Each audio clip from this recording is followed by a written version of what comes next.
am going to teach SS in your grade 9. Okay, so as this is a new academic session 2021 to 2022, from behalf of the whole MS family, I am welcoming you into the new academic year. Okay, so let's start about the today's video lecture. As we know, in our syllabus there is a first chapter of history, that is a rise of British rule in India. Students, as we have discussed the previous time, like in grade 8, we have already discussed about this topic, that why Europeans arrived in India, how Europeans arrived in India. Okay, so we are going to discuss the same topic but in a depth. Okay, you might be aware, you should be aware about all the topics, that because we have already discussed in the previous time. Is it clear? Okay. So first of all, as per the title suggests, rise of British rule in India. That means we are going to learn about how British Empire expanded in India and by which policy they have expanded their empire in our country. Okay, so we are going to learn about those events as well as those unfair policies which were introduced by the Britishers to fulfill their imperialist policy. Okay, so let's start about the introduction. See, first of all, we know very well, during the ancient time, the India was known as Sone ki Chiriya. That was very true. Okay, because most of the Indian commodities were in great demand in the European market, and we were generating enough amount of wealth from that business. Okay, also those commodities were highly demanded in the European market. Okay, and also we can say that many foreigners country wanted to do a business with the country to generate more and more wealth. Okay, so during that time, as you can see, suppose this is in India, as you can see, and this is another part of the Asia continent. Okay, and here we know there is a Europe and here is an Africa. Okay, so we know very well during an ancient time the land trade route between India and Europe was done through the land route. It was done by the land route. Okay, as we know very well, some parts of the Asia as well as the Europe is combined together, it is joined together, and it is known as Eurasia, if you remember. What? Eurasia. And here Turkey is located. Turkey is situated here, and in Turkey one port was very famous for this trading, and its name was Constantinople. What was the name of the port? Constantinople. Okay, so business was the business was going through a very smooth and as butter. But what happened? A tragedy took place in 1453.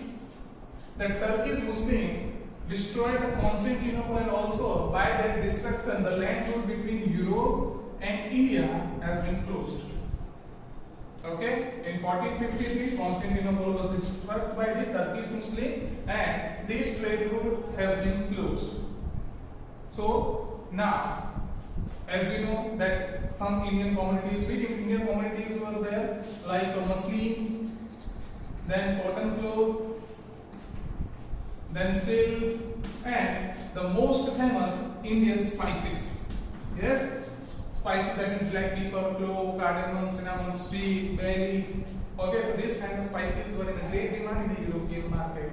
Now see, as we know very well, they were habituated by these commodities. So now, if the trade route has been stopped or has been closed, so now Europeans compelled to find a new sea route to reach India. Okay, they have to reach India with another route. Okay, so now we will discuss about the next topic, that is the discovery of new sea route. Okay, so in 14th or 15th century, the Portugal king, his name was Prince Henry. What is the name of Portugal's king? Prince Henry. And Prince Henry was a very good cartographer. Let me write. Do you know what is the meaning of cartographer? The cartographer means a person who prepare map. Okay, who prepare maps. And Henry was a very good cartographer because he has made such a accurate map of the world. With the help of that maps, the sailors can start their adventures. Okay, so For this ability, he was also known as the Navigator, Henry the Navigator. So the Navigator was title awarded him. Why? Just because of his cartography skill. Henry the Navigator. Okay. So here we will discuss about main three sailors. The first, Christopher Columbus, then Bartholomew Diaz, and Vasco da Gama. So first we will discuss about the Christopher Columbus. As we have discussed in the previous time, that Christopher Columbus was a great adventurer. He was an Italian native or Italian citizen, but he had started his journey or his voyage with the patronage of the Spanish king. The Spanish king patronage. What is the meaning of patronage? To help someone economically. Okay, the financially help is known as patronage. So Spanish king patronaged him, but here Columbus applied the logic. He was thinking that if Earth is round, so one can reach in east via going west. Yes or no? If you will move in the west direction, ultimately you will reach in the east, because we know very well the Earth is divided into two hemispheres, western hemisphere and eastern hemisphere. So Columbus applied this logic before his journey, and also he applied on that. But here, when he reached here, he came to a land, okay, and he believed that he had found in India, but ultimately he had found an undiscovered land which was not discovered by anyone, or no one has knowledge about it. Okay, so through his life, as he lived, he was thinking that he had found a new sea route to India. But after his death, Amerigo Vespucci, another sailor, classified that this is not India, this is a new land. And after Amerigo Vespucci named, this country was named as America. That we know very well. Okay? Is it clear? Now we will discuss about the Bartholomew Diaz. The Bartholomew Diaz started his journey from the Portugal, and he found a Cape of Good Hope at the southern point of the southern Africa. Okay, at the southern point of African continent, he found Cape of Good Hope, but he was also failure for the finding the new sea route to India. Then Vasco da Gama. Vasco da Gama started his journey from Lisbon. He encircled the Cape of Good Hope, then reached Mozambique, then turned around again and he reached the Arabstan. So here Asian part is located. So he reached here at some kind of Red Sea, and from here he met one Gujarati fisherman. Okay, his name was Malam. That is not written in textbook. I am just explaining you. The Malam fisherman met with the Portugal Vasco da Gama, and he guided Vasco da Gama to reach India. And with the help of Malam guidance, Vasco da Gama reached to India, and he landed in India on 22nd May, I am not making mistake, 22nd May 1498. He reached on a Calicut. Okay, he reached on the Calicut port on 22nd May 1498. He was also welcomed by the present King Jamorin, who was ruling over the Calicut. Okay, and also Zamorin allowed him to start a business over there. So we can say now the Indian roads are open for all the Europeans. Okay, and that's why our next point is arrival of Europeans to India. Okay, I hope you clearly understood what I am trying to say. Now we will discuss about our third topic, that is arrival of Europeans in India. Why Europeans arrived in India? Because see, we know very well that the Portuguese were the first European to arrive in India, and Vasco da Gama was the first person, like European first person. He has set up his foot to India. Okay, so now after 100 years of span, the Portuguese took control on the western part of our country, like Diu, Daman, Goa, Malacca, Cochin, Calicut, and some parts of Lanka as well. So by doing business over here, they were making too much money, too much wealth, and they were becoming prosperous. So after seeing this, other Europeans also thought that if Portuguese can become prosperous by doing the business with India, we can also do the same, and that's where another Europeans arrived in India. Okay, so which other Europeans arrived in India? First of all, we will make a list. See, first of all, Portuguese arrived in India. We know well. Then, after following it, the Dutch. Dutch means the native of Holland. The native of Holland were known as Dutch, but Holland is presently known as Netherlands. Okay, then Danish from Denmark. The Danish from Denmark, and Britishers from Britain. Britishers from Britain. And at last, the French from France arrived in India. Okay, so these Europeans arrived in India for doing business. Which among them, Dutch and Danish were not able to compete the Britishers as well as the French, so they had left forever. Okay, so now we'll discuss about the Britishers. See, in the 16th century,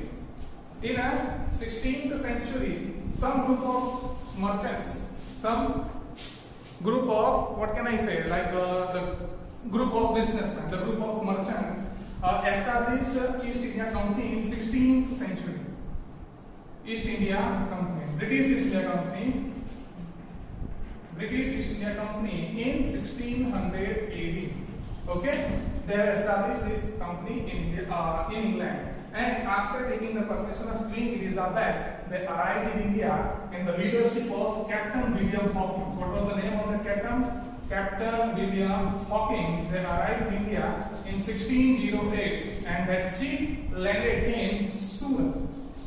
Okay, so we can say the Britishers first arrived in Surat in India, and Captain William Hawkins was the first person to set up his foot in India. But unfortunately, he did not get success to get the permission from the Jahangir, and also Portuguese didn't allow him to start a business over there.